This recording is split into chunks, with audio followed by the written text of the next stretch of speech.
Glad to be here, and thank you, everyone, for inviting me. It's an honor to be doing this with you this afternoon. And as Janet mentioned, I'll be talking about essentially two topics that might be able to help you in your hackathon journey in this hackathon, right? So I'll share my screen and hope it's okay if I turn off my camera when I do, so that we preserve bandwidth. Can you see this? Yes, we can. All right. Okay, so this will be quick, and I'm sure most of you have heard this before. Perhaps this might just be a review for you guys, and we'll be talking about business model design. And essentially, innovation, as we know, it's not just about creating new products, new services. It's also capturing the value from your innovation. And in this particular case, how do we capture value in the sustainability sphere, right? So uh, so essentially, let's just try to think of this particular concept. And I'm sure, again, everyone knows this already. What is a business model? It's essentially how an organization creates, delivers, and captures value. And this is where I think in the last part, this is where I will sort of um, uh, emphasize, right? That of course, when you create your new innovation, when you deliver your new innovation, right, it doesn't necessarily mean that you're capturing value. So we need to be able to design a business model to implement the prototypes you've created, right? So how is it related to innovation?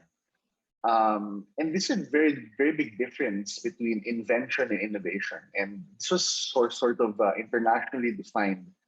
That innovation, and usually this is a myth that most people ask, Roland, what's the difference between innovation and invention?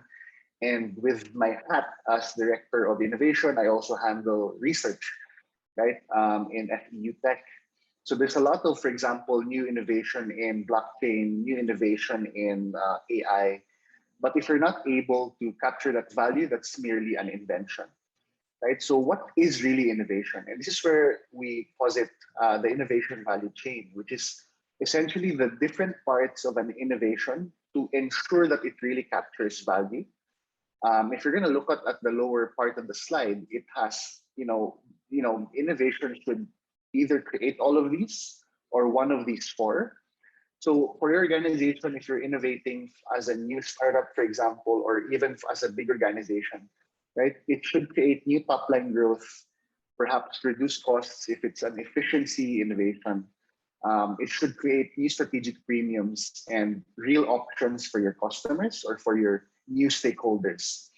But essentially, what you want to look at also is the middle of the PowerPoint, is this particular diagram that essentially talks about the four different parts of the value chain, which is production, right? These are the technology, processes, and the assets you have in your startup that you need. For example, we also try to think of things like your offering.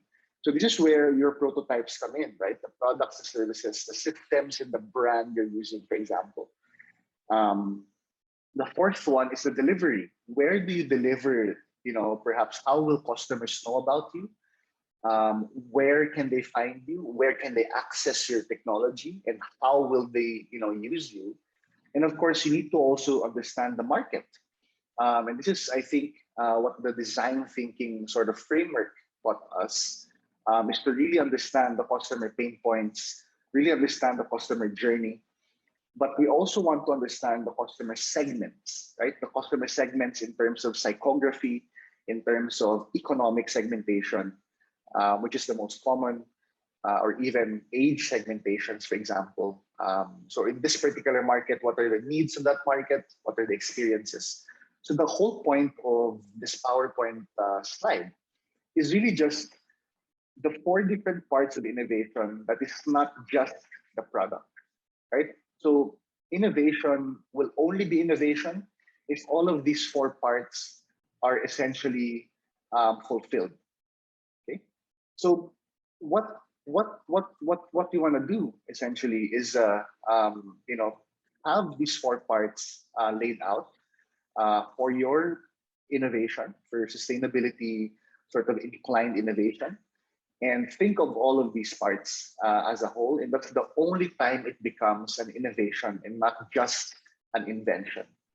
Okay, so what design thinking taught us to do was to understand customer pain points, to create prototypes to solve those pain points. But the next question is, how do we now produce it? How do we now, deliver it? And which market are we going to really tap for this, right? So, okay. So these are sort of like the examples of the distribution of innovation choices. Sorry. Wait a second. Can you still hear me, guys? Yes, we can. Sorry. Nag-prompt kasi ng breakout group, so I thought everyone was done. Sorry. Okay, so these are just some of the companies that do corporate innovation, which essentially I'm more used to, right? Although I advise a few startups, right? It's still the same principle. So these are the innovation choices they do. For example, we do understand business model innovation, which I'll touch on in a bit. In terms of technology, of course, is the most sort of famous, quote unquote, kind of innovation. We also try to, innovate the offering, the services, the delivery, in the market. Let's go to the second myth, right? A lot of people confuse innovation and digitalization, or even digitization, or even digital transformation, which just are not the same, right? Just because you have an app, it doesn't mean you're innovating. Just because you're using blockchain, you're using AI, does not mean you're innovating, right? You might have innovated in the technology side, but you're talking about the whole innovation value chain. For example, this is how McDonald's innovated a few decades back, for example, right? So they created new ways to produce their meals, new offerings. For example, they offered breakfast, a new way to deliver, which is a drive-through sort of service. And of course, they created all of these new customer experiences by launching, the birthday sort of package that you can have inside, McDonald's. They also did a lot of new partnerships, new business models, in delivery, right, and new pricing strategies. And up to this day, they're discovering new ways to do this, right? And this is not only with McDonald's, right? So if you're gonna look at this, this is not an app, right? This is not, a digital technology, right? What you see here are innovations in the different parts of the value chain. In the same way, for example, that Brita, I'm not sure if you know that company. Brita is essentially a home water filtration system that was already embedded in the picture, right? Which is something that we use at home. It's also innovation. A company called Nespresso, right? They essentially innovated the business model. They use the Gillette business model, which is you buy the razor once and you refill the razor for life, right? And that's a business model innovation that is not digital. And they applied that to coffee, right? This is what Nespresso did. And they're $1 billion company now because of that single business model innovation. So if you ask me, Roland, is innovation the same as digitalization? Yes and no. It can be innovation, but not necessarily, especially if you don't meet, for example, the criteria of these parts of the innovation value chain, which is very important for your business model creation.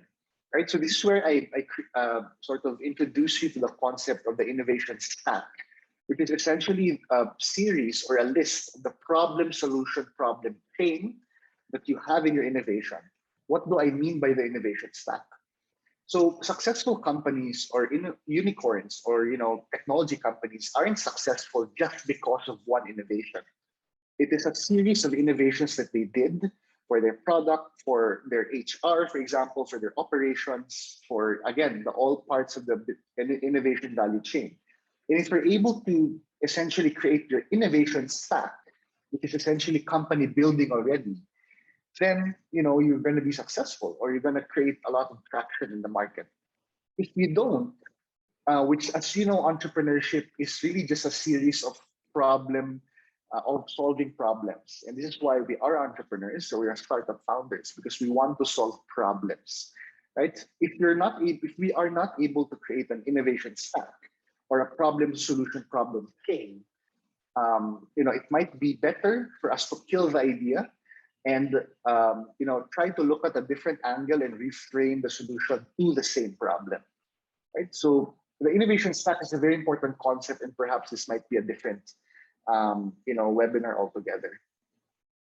So if you look at an innovation, try to think of it as a business model, right? Don't look at it just just the product or the technology.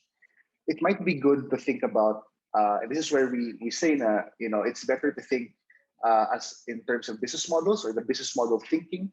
So you can ask questions such as, can we deliver it? Is the technology or is this particular idea feasible?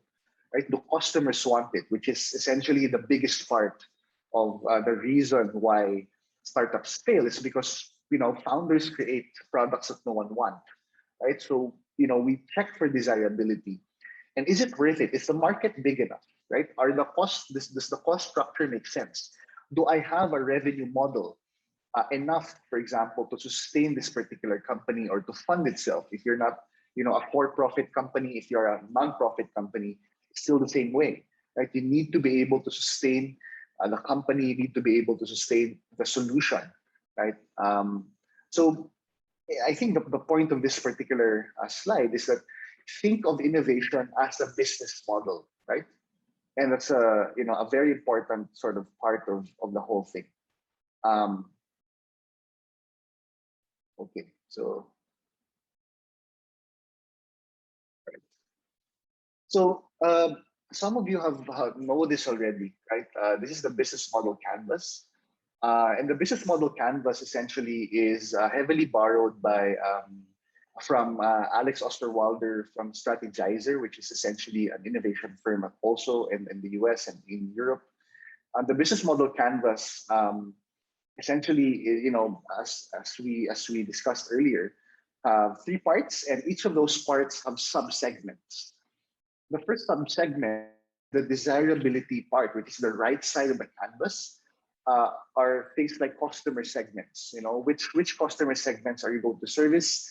You cannot sell to all people. This is what early stage founders usually have. This is where they have a hard time, right? Really identifying the market. So we need to understand which customer segments are we going to service? Which customer segments are we going to solve problems for? The next question is your customer relationships. What is your relationship with your customer? For example, is it online, for example? Is it a concierge type? And later on, I'll explain more of these. Which channels will your solution be found?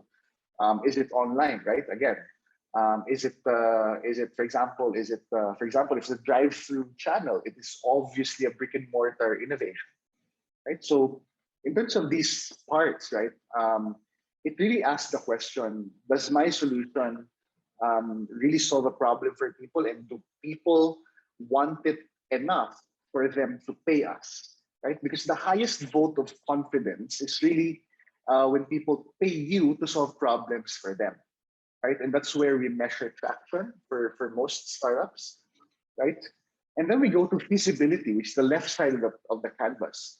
Things like what partners do you need to be able to deliver the technology or the solution? What activities do you need, or what activities are you doing? And what resources do you need to really build this company, this startup, and this idea, right? And the bottom part is essentially the viability part. What will you spend on, and how will you make money, right? Which is the revenue stream. So you can take a screenshot of this, but also I think Janet has prepared for the breakout session, a real canvas for you to follow. Okay, so desirability, and this is again, this will be available for you in the breakout rooms, but these are sort of a more comprehensive discussion of what each part of the canvas is. So value proposition, I'm sure in your design thinking session, you've already discussed this, right? So essentially, this is the building block that describes the bundle of products and services that create value for your customer segment or a specific persona, right? The segment, of course, the groups of people, the channels are things like how do you raise awareness for your company's products and services? How do you, connect with your customers? How do you deliver that value proposition? Right? The customer relationships, these are things like how do you do customer acquisition? How do you retain your customers? And how do you boost your sales? Right? So this is the desirability part, and of course the channels, right? So this would be again available for you in the breakout room. The feasibility, what are the resources do you need? Do you need, for example, to really build your value proposition? Right? You need manpower. You need, for example, an office. You need all these materials to build. If you're a hardware startup, then you need all these technologies and the materials to be able to build it. Right? And what are the activities for that specific technology or solution? And the partners, who are your suppliers, who are your joint ventures, sino yung ka-competition mo, for example, and the strategic alliances that you need to be able to bring your idea to life, right? Okay. And of course, you know this already, how will you make money? Revenue streams, although there are different revenue streams and there are different business models, like the freemium business model later on you're going to see. And of course, what are you going to spend? Okay.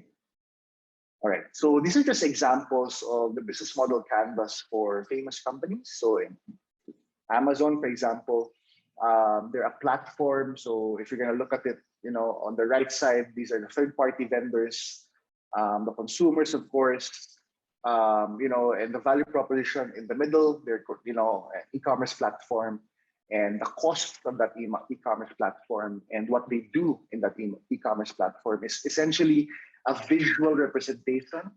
A simple way to be able to plot it is in the canvas.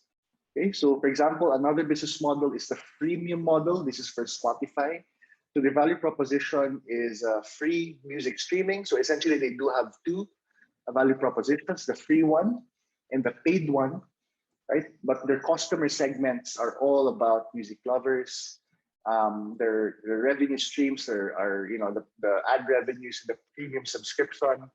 The cost structures will be obviously the tech stack that they're using, and the people they need to run the company.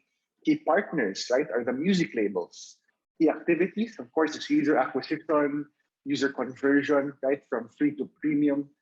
And key resources, of course, is they need the platform to be able to run it. Right? So this is an example.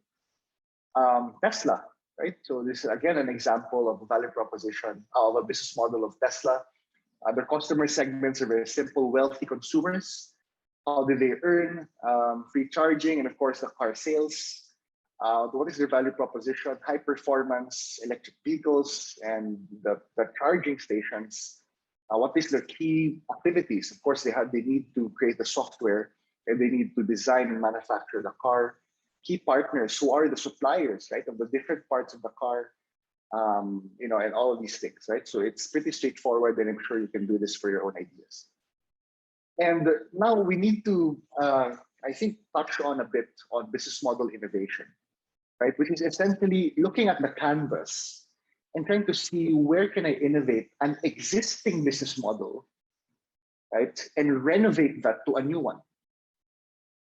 And I think that that's the most important question here, is to really understand, right, which parts of the canvas can I really innovate, right? So for example, it's essentially business model innovation has three parts, right? So we're talking about front stage disruption, which is for the customers, the right side of the canvas, right? How do you change how value is created, new experiences for your customers? We're also talking about how do you, reduce your cost and increase your revenue, which is a profit formula disruption. And lastly, how do you create a disruption with your resources, activities, and partners, right? Which is the backstage disruption. How do you create value? Right, so that is business model innovation, and for this specific theme, right? The business model innovation is really linear, for example, versus circular. This is one of the ways we are quote unquote sustainable, right? So linear business models are based on the following logic, which is you take natural resources, you make products for consumers, and obviously eventually it becomes waste. So this is the usual business model thinking. It's very linear. Circular business models, which I think was either you already know this. This is why you are here in this particular hackathon. Is a more circular sort of value chain, right? So design out waste and pollution, right? You keep products and materials in use, and you generate all of these natural systems, right? So the principles of, and I'm sure you know this already, is like circular business models. You source products and materials from the economy, not from ecological reserves. You create value for customers by adding value to existing products and materials, so as you can reuse it.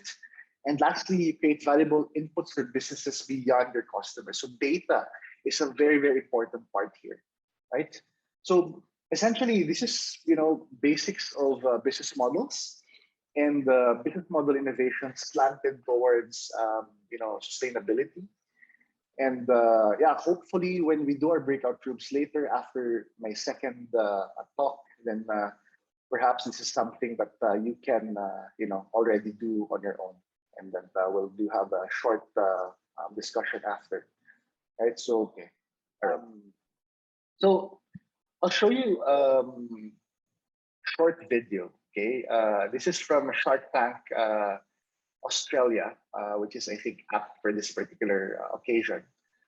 And this is essentially a pitch, right? We're talking about a pitch, which is the next session of how do we do a pitch, right? So we're gonna do both regular pitch and an elevator pitch, right? And I'm sure all of you have done this already. You've heard this a lot of times, but perhaps it might be good to revisit some of the principles so as to aid you in your hackathon journey here. So yeah, let's share this. Okay, can you see this? Yes. Okay. All right. Did you enjoy that, guys? Keep the chat. Nabitan ako sa dulo na, have you got investors at this point? So we don't. Yeah. So I think that video, that's one of the at least that's one of the clearest sort of pitches I've heard, right? So I think it also demystifies, right, what pitching is. It's not really about being using all of these flamboyant words, not really being an orator, right? But it's really just about telling the story. And if you can notice, those two guys were really calm, right? And they're really clear with their storytelling and what happened with their company. And I'm sure they could have said a lot of things, but they're really, really concise. And if you're gonna look at it, the pitch was really just about for 2 minutes, right? So in here, what I want you to encourage you to do is to really be clear about your idea. When you do pitch, you can speak very slowly so that the mentors and the judges would really understand your pitch. No? But let's go to the basics, right? We're actually very used to pitching already. I'm sure if you have a family, if you are a son or a daughter, right? You pitch every day. You do this at work, you do this at home, you do this with your friends, right? So you're already doing this, right? This is a matter of having a very clear structure, right? And there's a lot of resources online to really understand what a good pitch is. But this is just my personal sort of a top level encouragement for you to do, right? What is a pitch? Essentially, it's a business idea. It's a business a startup that's already running, but it's presented verbally. That's essentially what a pitch is, really, if you put it down to its purest form, right? Pitching is also convincing, right? Especially for early stage startups. It's really just about the idea. And if you're talking to investors, right, for early stage startups, it's really just about them investing in you, the founder. It's not really your idea. right? So you need to be able to inspire confidence to the judges, right? And more importantly, pitching is really storytelling, right? It's really not about the data, well, although it's really important to be able to know that, right? Or to be able to say that, right? But storytelling matters. It's how people relate. It's really the language of people. If you want to have lasting effect, you need to have a very sort of emotionally and psychologically connect with your audience. And storytelling is a very powerful tool to be able to do that. So how do we do storytelling? And essentially, these are just 7 things. And you can, sorry, I apologize if it's medyo maano yung font maliit, no? But the audience really doesn't just remember data. They remember a story, right? These are just some tips. Make your audience feel the wow moment. Avoid using I, you, or we. I would suggest that you use your customer persona that you've identified in your design thinking workshop. If you must give figures, avoid big numbers, or use the Apple method of just using one number per slide, for example. Just really keep it simple. Also, don't try to memorize your pitch. Number 6, obviously you need to create variations of your story for different audiences. If you're talking to your customers, if you're talking to investors, if you're talking to your hackathon judges or your mentors, it's different. And of course, keep testing your pitch and iterate. So this is essentially the pitch structure of an idea stage startup in your case, right? So you can take a screenshot of this. So this is what we're looking for, right? In your hackathon journey. So essentially, slide 1 is really just the name of your company, or if you have your logo, right, or the name of your project, right? Any title, right? The slide 2 is really understanding what the problem is and what problem are you solving. And you need to be really clear about this, because you can get lost with the number of problems you're still solving. So if you're really clear about the problem you're solving, that would really help in the clarity, in the persuasiveness of your pitch. Slide 3 will obviously be about the market analysis. So this is the landscape. This is your total addressable market, serviceable attainable market, and serviceable obtainable market, which perhaps might be a different, what do we call this? It might be a different method, right?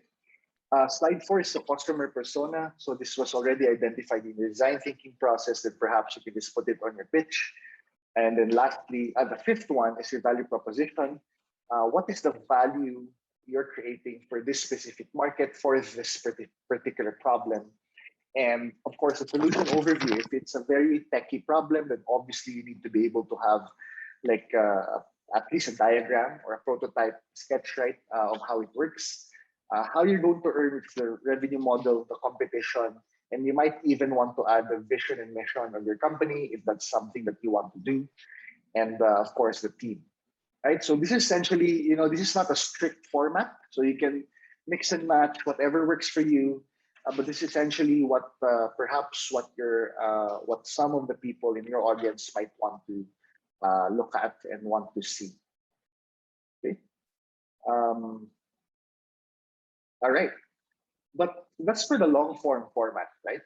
So it is slides, it is the formal pitch, but we also have the elevator pitch. Why is it called elevator pitch? Because essentially it's really just pitching your idea in as short as an elevator ride.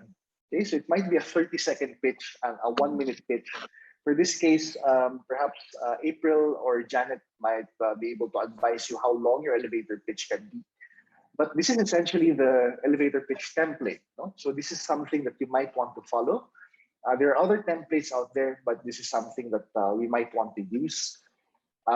So some parts here might not be applicable to you yet, right? But this might be something that you can just put out, right? So elevator pitch, for example, your company name, your solution, and who is it for? No? So that's the first sentence. And now the next sentence would be how you help your customers solve these problems, right? And you can even add some of the benefits of your, technology and your target market, right? And the third or fourth sentence, you can now talk about your, business model. So imagine you're talking to a judge, you're talking to an investor. So their question is, okay, so how do you make money? So you make money by blank, right? Make it really simple, and you can talk about how you acquire customers, right? And why your team has an advantage. Remember again, right? For early stage startups, it's about the team, and it's about the founders, right? It's really not about the technology or the idea, although that's part of how investors think, right? But if you're gonna think of it, right, they're really investing in you. So you need to be able to articulate why your team has an advantage or why your team is the best team to be able to do this.